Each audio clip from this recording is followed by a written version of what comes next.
નમસ્કાર વિદ્યાર્થી મિત્રો. આપણે આજે નીટ ની અંદર ધોરણ 11 સાયન્સ જીવ વિજ્ઞાનમાં ચેપ્ટર નંબર 17 નો અભ્યાસ કરવા જઈ રહ્યા છીએ. અહીંયા હું એક પીપીટી શેર કરીશ અને જેના આધારે આપણે ચેપ્ટર નંબર 17 ની ડિટેલ એટલે કે શ્વસન પ્રક્રિયા વાળા ચેપ્ટરની નીટની ડિટેલ જે છે એ આપણે જોવાના છીએ, જેની અંદર આપણે શ્વાસોશ્વાસની પ્રક્રિયા માટે જવાબદાર જે અંગરચનાઓ છે એની ઉપર વાત કરી હતી. અને આ જે કઈ શ્વાસોશ્વાસની પ્રક્રિયા થાય છે એમાં કયા પ્રકારે એનું સહનિયમન અને નિયંત્રણ હોય છે, તેમજ કેવા પ્રકારની શ્વસન તંત્રની અનિયમિતતાઓ છે એ જોવા મળે છે. એ બધી વાત આપણે આ ચેપ્ટરની અંદર કરવાના છીએ. એનસીઆરટી ટેક્સ્ટબુક ની અંદર તો આપણે આ બધી વાત છે ડિટેલમાં જોઈ લીધી છે, પણ એ સિવાય કેટલીક એડિશનલ ઇન્ફોર્મેશન અથવા તો એનસીઆરટી ના ટોપિક શોર્ટમાં કેવી રીતે યાદ રાખવા એ વસ્તુ છે આપણે આમાં જોવાના છીએ. તો પીપીટી દ્વારા જોઈશું. બધાએ એના ઉપર ખાસ ફોકસ કરે જેથી કરીને આપણે ઓછા સમયમાં જાજુ પોઈન્ટ્સ છે કવર કરી શકીએ. બરાબર છે.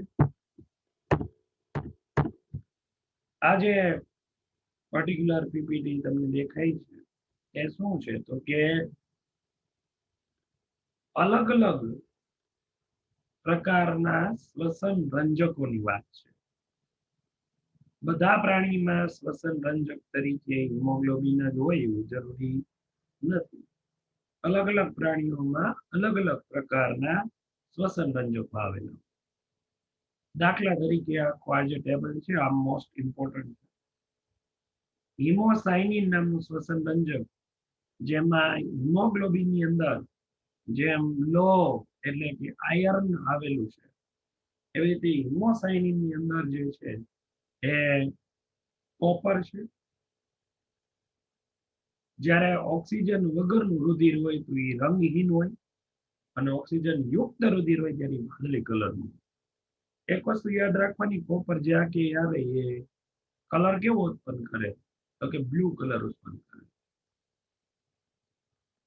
પ્રાણીઓના કયા સમૂહમાં જોવા મળે તો કે મૃદુકાય અને સ્તરકવચી કેટેગરીના પ્રાણીઓમાં આ જોવા મળે. રુધિર રસમાં હિમોસાઇનિન, એમાં રુધિર કોષો નથી. હિમોએરિથ્રિન, આમ તો એરિથ્રિન શબ્દ જ આરબીસી માટેનો છે, જેમાં ધાતુ આયન લોહ તત્વ છે. એ પણ ઓક્સિજન વગર રંગહીન, ઓક્સિજન યુક્તમાં બ્રાઉન કલર. અને નુપુરક સમુદાયના કેટલાક પ્રાણીઓની અંદર એ જે છે જોવા મળે છે. અને આમાં રુધિર કોષો છે, હિમોએરિથ્રિન એવું એટલે રુધિર કોષોની હાજરી છે.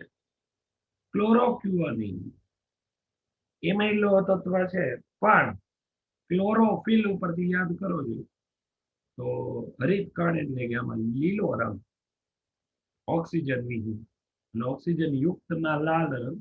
આ કેટલાક નુપુરક ને કેટલાક મૃદુકાય પ્રાણીઓમાં છે. રુધિર કોષોમાં નથી પણ રુધિર રસમાં છે. હિમોગ્લોબિન જે લોહ તત્વ તરીકે, તો જેની અંદર ફેરસ આપણે કહીએ ને Fe2+, Fe3+, જે ફેરિક ના સ્વરૂપો છે, ધાતુ આયન સ્વરૂપ. હિમોગ્લોબિન જ્યારે રુધિર વિહીન છે ત્યારે એ રેડિશ બ્રાઉન હોય, અને ઓક્સિજન યુક્ત હોય ત્યારે એકદમ રેડિશ ઓરેન્જ હોય. પૃષ્ઠવંશીમાં રુધિર કોષો જે છે એમાં જોવા મળે છે.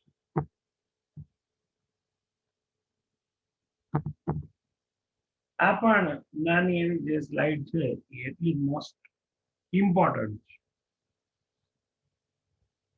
છે કે અલગ અલગ પ્રાણીઓના સમૂહમાં કેટેગરીમાં શ્વસન અંગો પણ જુદા જુદા હોય. એટલે કે શ્વસન કરવાની પ્રક્રિયા અથવા તો ઓક્સિજનની આપ-લે કરવા માટે આવા અલગ અલગ પ્રકારની અંગરચનાઓ આવેલી છે. આપણી ટેક્સ્ટબુકમાં છે, પણ આ યાદ રાખવામાં સરળ પડે એ રીતે. જે પ્રાણીઓ પોતાના સમગ્ર દેહ સપાટી વડે શ્વસન કરી શકતા હોય આવા પ્રકારના પ્રાણીઓને વાત કરીએ તો એમાં વાદળી, કોષ્ટાંત્રી અને ચપટાકૃમિ એનો સમગ્ર દેહની એટલે કે ચામડીનું આવરણ જે છે એ શ્વસન પ્રક્રિયા કરવા માટે સક્ષમ છે. કેટલાકમાં ચામડી દ્વારા જે ચામડી ઉપર એ પાછું પર્ટિક્યુલર આવરણ આવેલું હોય અથવા જેમ કે ક્યુટિકલ આવરણ, એટલે ચામડી દ્વારા તો ઓલા આગળના કેટેગરીમાં કરતા હતા, પણ આ કેવી કે ભેજયુક્ત એટલે ભીની ત્વચા દ્વારા જે શ્વસન કરે એની વાત કરીએ તો એમાં અળસિયું અને દેડકો એ જે છે આવે છે. શ્વાસ નલિકા દ્વારા સિમ્પલ શ્વસન માટે વાયુની આપલે માટે નળી જેવી રચના આવેલી છે. શ્વાસ નલિકા દ્વારા તો એના ઉદાહરણ તરીકે એમાં કીટકો આવે, એટલે કે સંધિપાત સમુદાય કહી છે. કીટક છે સંધિપાત સમુદાયનું ઉદાહરણ. જાલર દ્વારા એ તો સ્વાભાવિક છે, જલજ પ્રાણીઓ હોય અને જલજ સંધિપાત, મૃદુકાય અને મત્સ્ય એમાં સામાન્ય રીતે જાલરો દ્વારા જે છે એ શ્વસન પ્રક્રિયા કરતા હોય છે. ફેફસા દ્વારા તો જે સુવિકસિત પ્રાણીનો સમૂહ છે એ ફેફસા દ્વારા શ્વસન કરે. દાખલા તરીકે સરીસૃપ, પક્ષી અને સસ્તન. અને સસ્તનની અંદર આપણે માણસ એનું ઉદાહરણ તરીકે જોઈએ તો આપણે ફેફસા દ્વારા શ્વસન પ્રક્રિયા છે એ કરીએ છીએ.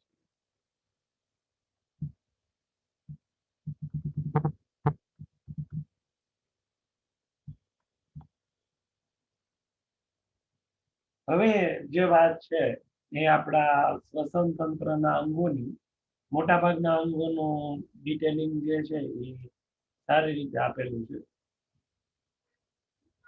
પણ કેટલાક શ્વસન અંગો એવા છે જે ઇમ્પોર્ટન્ટ છે એ નીટમાં એમસીક્યુ માટે જેનું એટલું ડિટેલિંગ આપણી એનસીઆરટીમાં નથી આપ્યું, જેમ કે આપણું ધ્વનિ યંત્ર જેને આપણે સ્વર પેટી જે ધ્વનિ ઉત્પન્ન કરવા માટે જવાબદાર છે, એટલે જ આપણે એને ધ્વનિ યંત્ર કહીએ છીએ. તમારે અહીંયા જે સ્વર પેટીમાં આવેલા કાસ્તીઓ છે, કારણ કે સ્વર પેટી અસ્થિની નહીં, આ યાદ રાખજો, કાસ્તીની બનેલી રચના છે. ટોટલ 6 કાસ્તી છે. ખાસ યાદ રાખજો, તમારે એના નામ યાદ રાખવાના છે, ડિટેલની કઈ જરૂર નથી. જેમાં 2 કાસ્તીઓ જોડમાં છે. આમાં જો ત્રીજો નંબર ને ચોથો નંબર, એરિટિનોઇડ કાસ્તી અને સેન્ટોરીની કાસ્તી આ બે જોડીમાં છે, એટલે 4 થઈ ગયા. પછી પહેલું થાઇરોઇડ કાસ્તી અને બીજું ક્રિકોઇડ. આટલા એટલે કે ટોટલ 6 કાસ્તીથી આ એક સ્વર પેટીની રચના જે છે એ તૈયાર થતી અહીંયા જોવા મળે છે. ક્લિયર? આટલા નામ જ યાદ રાખવાના છે, ઇમ્પોર્ટન્ટ છે નામ યાદ રાખવા. એટલે સ્વર પેટીમાં જે સ્વર ઉત્પન્ન થાય છે એના માટે જવાબદાર સામાન્ય રીતે એમ કહેવાય કે સ્વર દંડ છે. અંદર પ્રવર્ધમય દંડ રચના આવેલી છે જેને આપણે સ્વર દંડ કહીએ. જેમાં પેલી જે અગ્ર જોડી છે ને કુટ સ્વર દંડ કહેવાય. આ એકદમ ગુલાબી રંગની પ્રવર્ત વાળી રચના છે. બે છે કુટ સ્વર દંડો. અને કુટ સ્વર દંડ એટલે કહેવાય કે હકીકતે આ અવાજ ઉત્પન્ન કરવામાં ક્યાંય ભાગ લેતા નથી. પણ જે પશ્વ જોડી છે જેને સાચા સ્વર દંડ કહેવાય, જે સ્થિતિસ્થાપક એટલે કે પીળી તંતુમય સંયોજક પેશીનું બનેલું આવૃત રચના છે.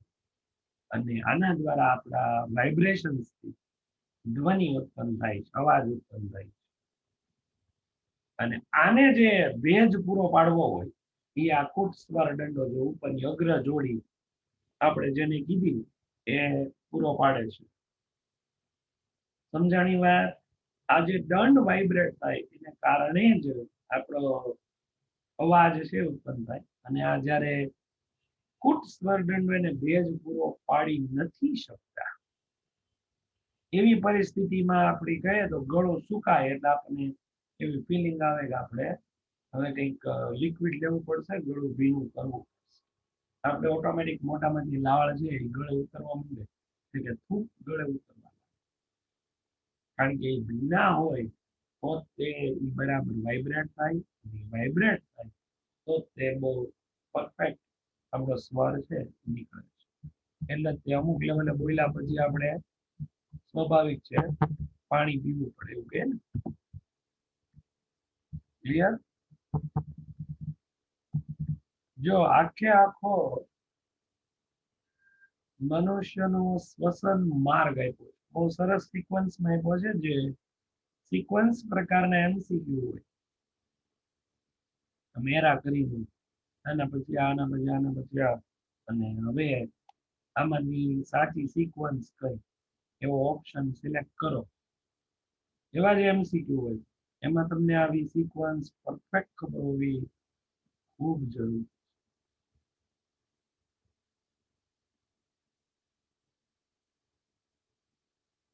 બરાબર છે?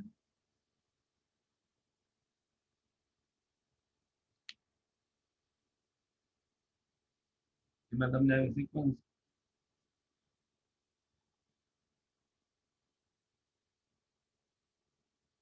ફોર એક્ઝામ્પલ હવે આપણે સિક્વન્સ જોઈ લઈએ. બાહ્ય નાસિકા છિદ્ર એટલે નાકના આ બહારના છિદ્ર જે આપણને દેખાતા હોય ત્યાંથી પ્રઘ્રાણ પ્રદેશ આવે. એટલે નાકનો ભાગ છે એમાં ગ્રાણ કોષો આવેલા હોય અને ગ્રાણ કોષોનું કામ છે ગંધ પારખવા. પછી આવે આપણું આ નાસિકા કોટર એટલે આખી આ જે નાકનો આ જે ભાગ છે એની વાત કરીએ. પછી અંદર જે ખુલે એ આવે અંત નાસિકા છિદ્ર, ત્યાંથી નાસિકા કંઠનળી, જ્યાંથી આપણા જે આ ગળાના ભાગમાં ખુલે ત્યાં કંઠનળી કહેવાય. અને એ જ શ્વાસનો પ્રવેશ દ્વાર ધરાવે જેને ગ્લોટિસ એ ખુલે અને અંદર શ્વાસ પ્રવેશ કરે. સ્વર પેટી જ્યાં ગળામાં આપણે આમાં આ કરીએ ને અહીંયા આમ બોલીએ, ગળું ઊંચું કરીએ તો અહીંયા જે કઠણ હાડકા જેવું લાગે એ ભાગ આપણી સ્વર પેટી. ત્યાંથી શ્વાસ નળી ચાલુ થાય. શ્વાસ નળીમાં પાછા ભાગ પડે.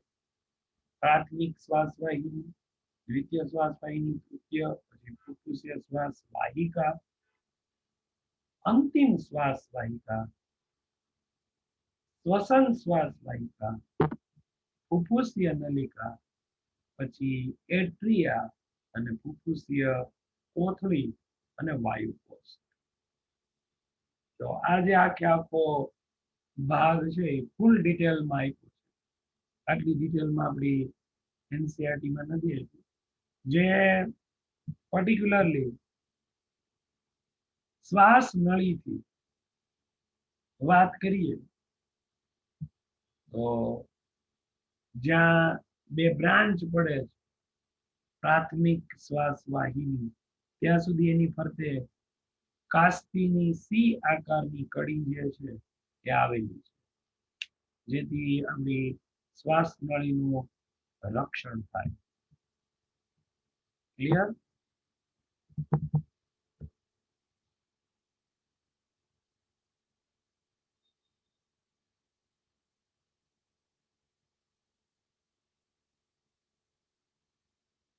વિનિમય વિસ્તાર આ પૂછાય છે ઘણી વાર. તો કે જ્યાં વાત વિનિમયની પ્રક્રિયા થાય, વાત વિનિમય, વાત એટલે વાયુ, વિનિમય એટલે એક્સચેન્જ, અદલા બદલીની પ્રક્રિયા થાય, એ જગ્યાને વાત વિનિમયની જગ્યા કહેવાય. અને એ જગ્યા કઈ એટલે વાયુકોષ. એ વાત વિનિમયનું સ્થાન છે. વાત વિનિમય છે એ વાયુકોષ દ્વારા થતું જોવા મળે છે. ક્લિયર? વહનનો વિસ્તાર કયો? તો વાતાવરણમાંથી હવા આપણા નાસિકા છિદ્રમાં પ્રવેશ ત્યારથી આપણે એમ કહીએ કે વાયુકોષ સુધી આખે આખો વહન વિસ્તાર હોય. અને એ વિસ્તાર મોટો છે. એમાં ઘણી બધી ફેસિલિટી છે, જેમ કે નાકની અંદર શ્વસન માર્ગમાં મ્યુકસ છે, ચીકણો પદાર્થ, જે દૂધના રજકણો બેક્ટેરિયાને રોકે છે. નાકમાં વાળ છે, જેને સિલિયા કહેવાય. એ સિવાય એનું બહારની હવાનું તાપમાન જે છે શરીરમાં અંદર પહોંચાડે ત્યારે એનું તાપમાન શરીરના તાપમાનના લેવલનું બનાવે. આ ખૂબ જરૂરી છે. બરાબર છે? ફેફસાની ડિટેલ આપી છે. કેટલીક ડિટેલ તો આપણને ખ્યાલ જ છે કે આપણા ફેફસા છે એ ઉરસીય ગુહાની અંદર આવેલા હોય. ફેફસાની ફરતે બે આવરણો આવેલા હોય, પરિઘ આવરણ ને આંતરિક આવરણ. બે વચ્ચે જે જગ્યા છે એમાં પ્રવાહી ભરેલું હોય. એ પ્રવાહીને પૃષ્ઠીય પ્રવાહી. એ કેટલું હોય તો કે લગભગ 150 ml જેટલું જોવા મળે છે. એટલે ફેફસા ના સંકોચન વિકોચનમાં જે ઘર્ષણ થાય એ ઘર્ષણ સામે ક્યારેક એવું બને કે કોઈ બેક્ટેરિયલ ઇન્ફેક્શન હોય, બીજું કોઈ ઇન્ફેક્શન હોય, ત્યારે એ પ્રવાહીનું પ્રમાણ વધવા લાગે. આ જે બે લેયર વચ્ચે, અને એ જે રોગની પરિસ્થિતિ હોય એને ડિસ્પનિયા કહેવામાં આવે. અને ઘણી વખત ફેફસાના આવરણોમાં સોજો આવે એને પ્લુરિસી અથવા તો પ્લુરલ ઇફ્યુઝન રોગ કહેવામાં આવે. શ્વસન માર્ગનો ગંભીર રોગ કહી શકાય, કારણ કે એમાં શ્વાસ લેવામાં તકલીફ પડે ને શ્વાસ ઓછો મળવાનો ચાલુ પેશન્ટને.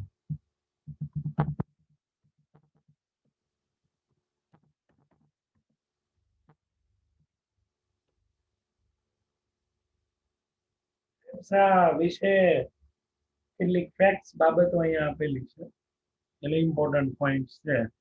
આ બધા પોઈન્ટ જ છે આખે આખા ચેપ્ટરના, જેમાંથી એમસીક્યુ બની શકે એવા પ્રકાર.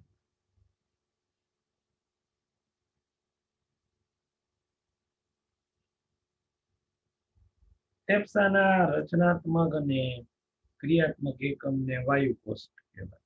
એ તો આપણને ખ્યાલ છે. પણ એ કેટલા હોય તો કે બે ફેફસામાં થઈ આ જે વાયુકોષો છે એની સંખ્યા આશરે 300 મિલિયન કરતા પણ વધુ. 1 મિલિયન એટલે 10 લાખ. જ્યારે આની સંખ્યા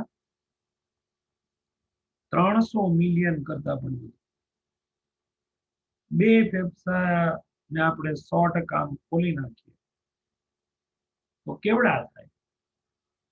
જે આટલા વાયુકોષ વાળા છે એટલે અંદર એકદમ ગળિયુક્ત હશે, ખોલી નાખીએ તો કેટલા થાય? તો 70 થી 100 મીટર સ્ક્વેર જેટલા એરિયામાં ફેલાય.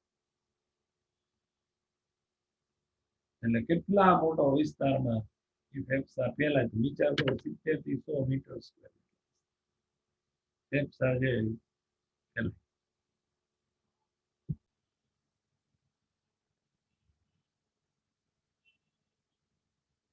વાયુ કોષની બે દિવાલોના જે આવરણો છે એમાં ખાસ કરીને પીળી તંતુમય સંયોજક પેશી હોય અને અંદર એકદમ લાદીસમ અધિચ્છદ પેશી હોય જે એકદમ પાતળી પેશી રચના છે. વાયુ કોષના જે આ લાદીસમ અધિચ્છદ પેશીના કોષો હોય એને ન્યુમોસાઇટ્સ કહેવાય અને એમાં જ્યારે ઇન્ફેક્શન લાગે ત્યારે આપણે એને ન્યુમોનિયા કહીએ. ન્યુમોનિયા પણ એક શ્વસન માર્ગનો જ રોગ છે. ખાસ કરીને આ કોષોમાં લેસિથિન નામનું ફોસ્ફોલિપિડનો સ્ત્રાવ કરતા કોષો જે વાયુ કોષના પૃષ્ઠતાણમાં ઘટાડો કરે જેથી કરીને વાયુ કોષ બ્લાસ્ટ ન થાય, તૂટે, એના માટે જવાબદાર હોય છે. આપણી ફેફસાની અંદર વાયુ કોષ છે એકદમ તમે બધા આકૃતિ જોઈ છે કે પેલા દ્રાક્ષના ઝુમખા જેવી જટિલ જાળા જેવી રચના બનાવે છે.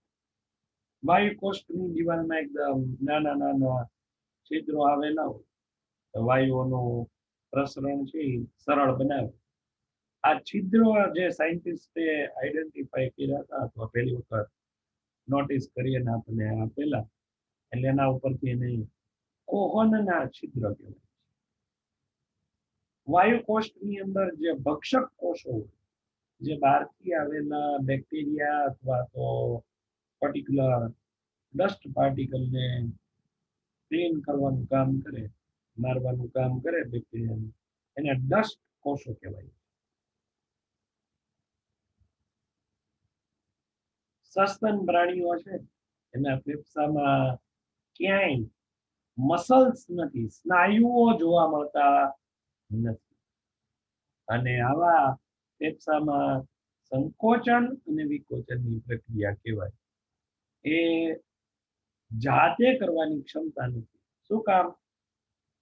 તો કે એમાં સ્નાયુઓ જ નથી. સ્નાયુ હોય તો પોતે જાતે સંકોચન વિકોચન કરે ને, એમાં કોઈ જાતના સ્નાયુઓ જ નથી આવેલા તો સંકોચન વિકોચન કેવી રીતે?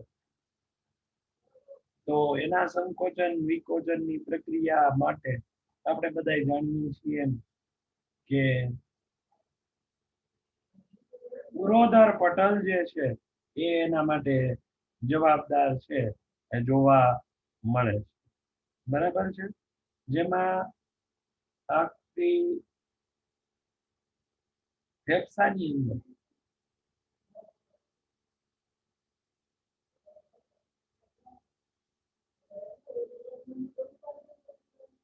જે આખી રચના જોવા મળે જેમાં પર્ટિક્યુલરલી કોહનના છિદ્રો કહેવાય.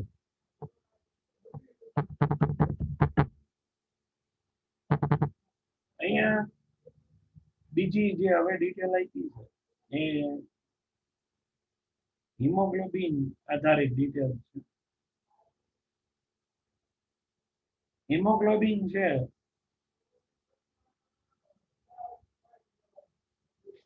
એ હિમોગ્લોબિન આયન ધરાવતું એકદમ લાલ રંગનું રંજક દ્રવ્ય છે. આપણે બધા જાણીએ છીએ.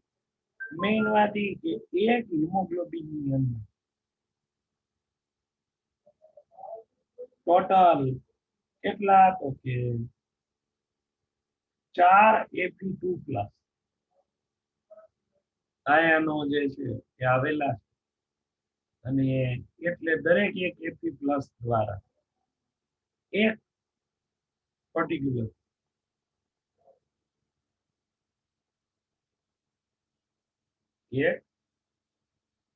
મેં કીધું એમ કે એક હિમોગ્લોબિન દ્વારા મેક્સિમમ 4 O2 ના અણુ વહન છે એ થઈ શકે.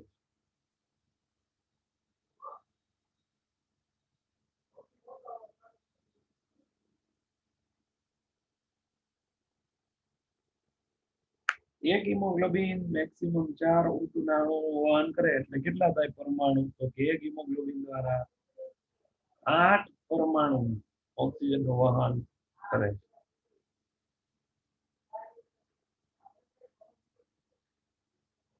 એક ગ્રામ હિમોગ્લોબિન ને જો ઓક્સિજનના વહનની રીતે વાત કરીએ ml માં, એટલે કે 1 ગ્રામ હિમોગ્લોબિન મેક્સિમમ કેટલા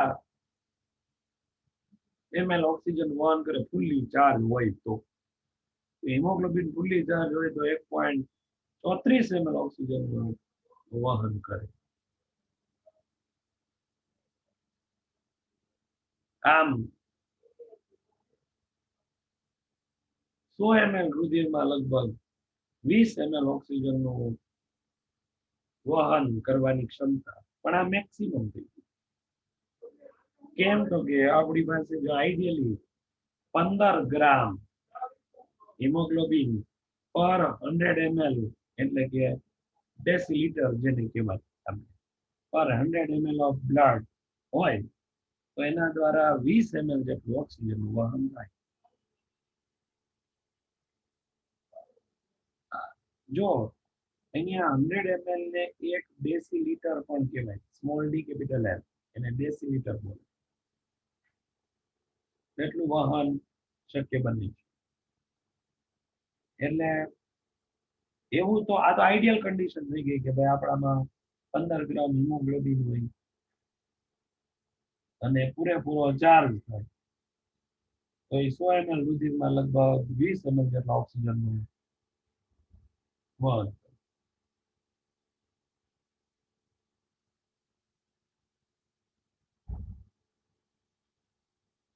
વહન ચક્રમાં રુધિર 25% O2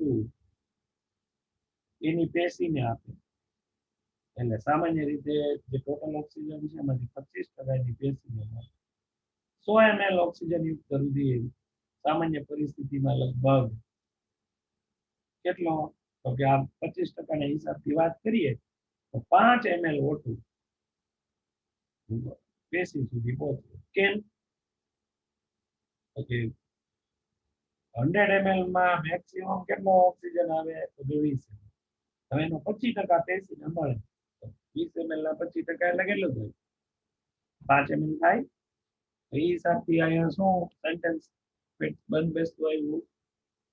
તો કે એના દ્વારા 100 ml ઓક્સિજન યુક્ત રુધિર છે એ પેશીને 5 ml જેટલો ઓક્સિજન પૂરો પાડી છે.